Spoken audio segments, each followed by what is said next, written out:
दोस्तों आपने ये वीडियो देखा, ये वीडियो किसी और जगह का नहीं बल्कि महाबोधि टेम्पल बौद्ध विहार का है।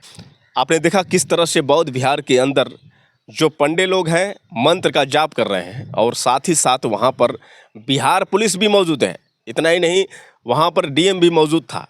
कुल मिलाकर ये कह सकते हैं कि बौद्ध विहार के अंदर जो भी कुछ हो रहा है बिहार सरकार के मन मुताबिक हो रहा है।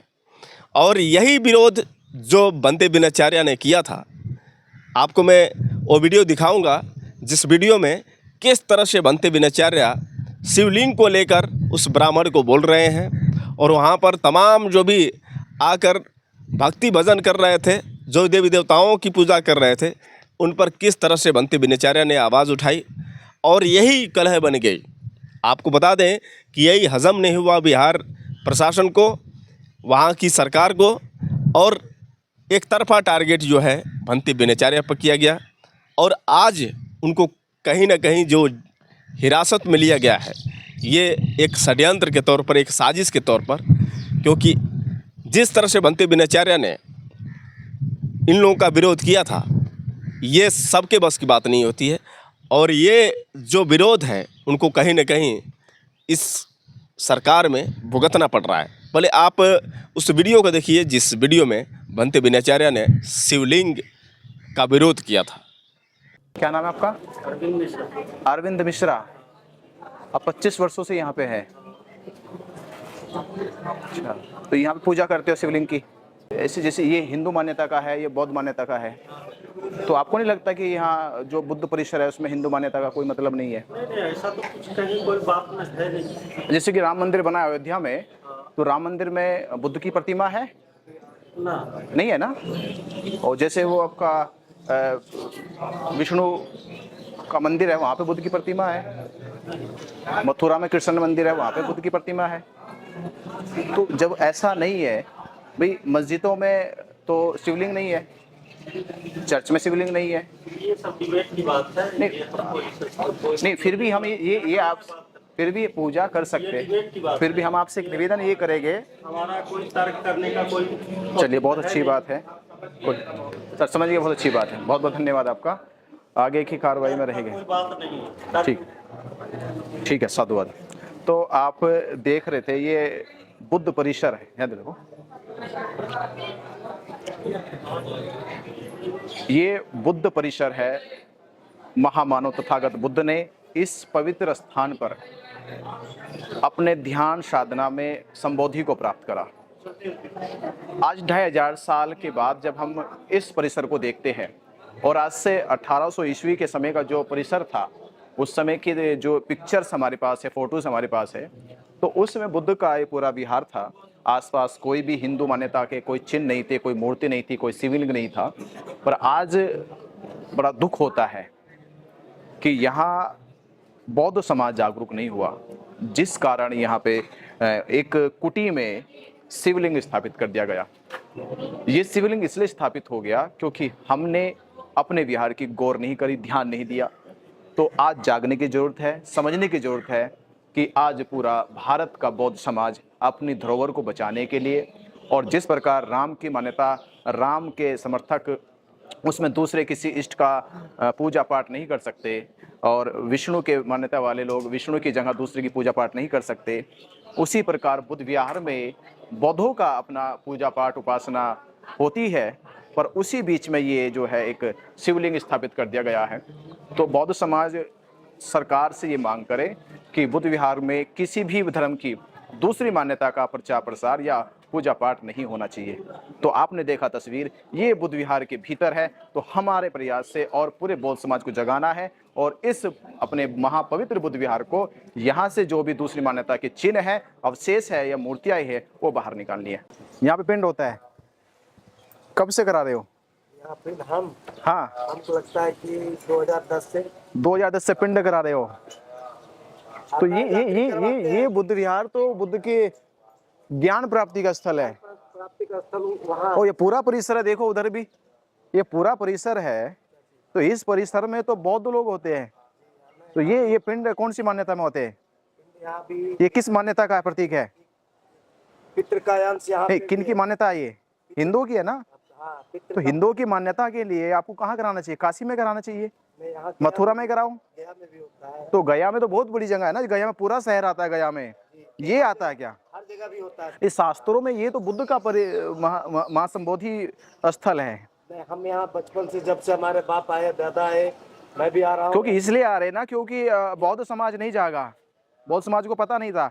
राम मंदिर में जाके कोई नमाज पढ़ेगा अच्छा लगेगा? है बताइए आप, कोई जाके विष्णु के मंदिर में जाके चर्च की घंटी बजाएगा अच्छा लगेगा आपको? तो ये पवित्र स्थल पूरी दुनिया में बुद्ध के नाम से फेमस है, प्रसिद्ध है। पूरी दुनिया के लोग यहाँ बुद्ध को नमन करने आते हैं। वो आपको देखेंगे क्या सोचेंगे कि भाई ये हिंदू मान्यता के लोग हैं, बौद्ध मान्यता के स्थल पे लोग आए हैं, तो पवित्रता होती है।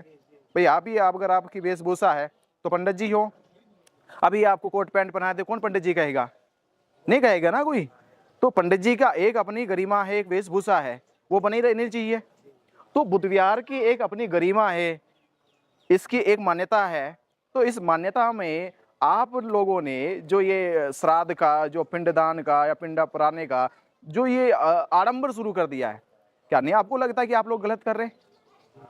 भाई आपको ये नहीं करना चाहिए, क्योंकि अगर ये बातें आगे बढ़ेगी, अब विवाद बढ़ेगा, तो विवाद तभी तो टकराएगा। आपकी मान्यता आपकी सीमा में होनी चाहिए।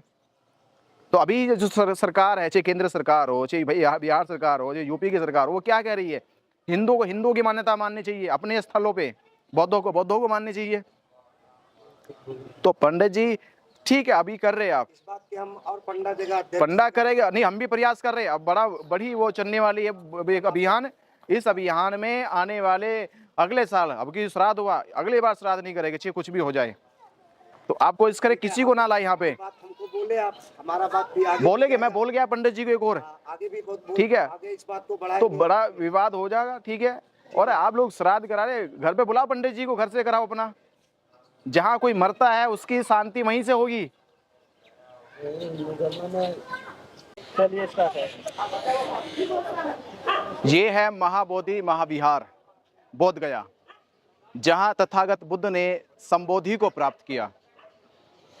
ज्ञान प्राप्ति के 2600 वर्ष बीत जाने के बाद भी आज हमारा महाबोधि महाविहार, जिस लड़ाई को हम वर्षों से लड़ते आ रहे थे, आज उन्होंने ही हमारे बुद्ध विहार में अपनी जगह बना ली है।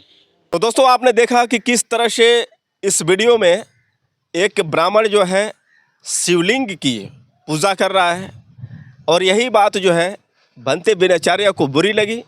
भंते बिनाचार्य वहाँ पर पहुँचते हैं और वहाँ पर जो भी वहाँ पर पंडित थे उन सब से एक ही बात पूछते हैं कि क्या आपके राम के मंदिर में भगवान विष्णु की पूजा होती है? क्या आपके राम के मंदिर में अल्लाह की पूजा होती है? या फिर ये बताएं कि किसी मस्जिद में राम की पूजा होती है? अगर जो ऐसा नहीं है तो फिर इस बौद्ध विरासत महाबोधि टेम्पल के अंदर किसी शिवलिंग की क्या ज़रूरत पड़ गई, कोई देवी देवताओं की क्या ज़रूरत पड़ गई? इससे साफ जाहिर होता है कि बौद्ध विरासत को कहीं न कहीं पूरी तरह से तबाह करने की कोशिश की जा रही है। ये हिंदूवादी सरकार, ये मनुवादी सरकार कहीं न कहीं यही चाहती है कि भगवान बुद्ध के अस्तित्व को ख़त्म कर दिया जाए और वहाँ पर शिवलिंग की पूजा कराई जाए, देवी देवताओं की पूजा कराई जाए। यानी ये कहें तो इसको सनातन धर्म से जोड़कर इसको देवी देवताओं का मंदिर घोषित किया जाए, लेकिन ये कतई नहीं होगा। आज भंते बिनाचार्य जेल में भले ही हैं, लेकिन भंते बिनाचार्य के साथ आज पूरा बहुजन समाज खड़ा है, पूरे बौद्ध समाज के लोग खड़े हैं, और सत्य की ही जीत होती है। सत्य परेशान हो सकता है, पराजित नहीं। आज भंते बिनाचार्य भले ही जेल में हैं, लेकिन आज उनके साथ जिस तरह से बौद्ध भिक्षुओं का प्रदर्शन जारी है और जिस तरह से उनकी रिहाई को लेकर मांग हो रही है, जिस दिन रिहा होंगे उस दिन एक नए आंदोलन की शुरुआत होगी, और एक ऐसे आंदोलन की जो ये मनवादी व्यवस्था है इसको ध्वस्त करने की। बाबा साहब डॉक्टर भीमराव अंबेडकर का हमेशा यही सपना था कि भारत बौद्धमय बने, क्योंकि वो जानते थे कि हिंदू धर्म में बिना जाति और वर्ण की कल्पना नहीं की जा सकती है।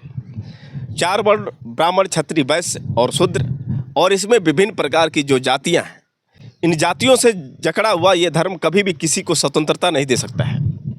और इसमें जो निम्न जातियां हैं हमेशा उच्च जातियों की गुलाम बनकर ही रहेंगी। तो बाबा साहब जानते थे कि इस धर्म में गुलामी ही गुलामी है और वो चाहते थे कि स्वतंत्रता दी जाए, हमारे दलित समाज के लोग स्वतंत्र हों, आज़ाद हों, गुलाम न हों। और उन्होंने इसी वजह से बौद्ध धर्म को स्वीकार किया, क्योंकि बौद्ध धर्म में किसी भी प्रकार का भेदभाव नहीं है, न किसी भी प्रकार की जाति है। तो इसलिए मैं सभी साथियों से यही निवेदन करूंगा कि आप लोग हिंदू धर्म को छोड़कर आप लोग बौद्ध धर्म अपनाएं, क्योंकि बौद्ध धर्म ही एकमात्र ऐसा धर्म है जिसमें किसी भी प्रकार की जाति का वर्णन नहीं है, किसी भी प्रकार का कोई भेदभाव नहीं है। सभी बौद्ध के उपासक और उपासिकाएँ कहे जाते हैं। तो इसलिए हम सभी साथियों से निवेदन करना चाहेंगे कि आप बौद्धिस्ट बने, आप रजिस्टर्ड बौद्धिस्ट बने, दिखावे का नहीं। और जब आप रजिस्टर्ड बौद्ध बनेंगे तभी हमारी एक नई ताकत बनेगी, तभी बाबा साहब डॉक्टर भीमराव अंबेडकर का सपना पूरा होगा। तो दोस्तों, आप ये देख सकते हैं कि किस तरह से बिहार सरकार, मनवादी सरकार बौद्ध गया को अपने कब्ज़े में करना चाहती है, हिंदुओं के कब्ज़े में करना चाहती है, लेकिन ये कतई संभव नहीं है।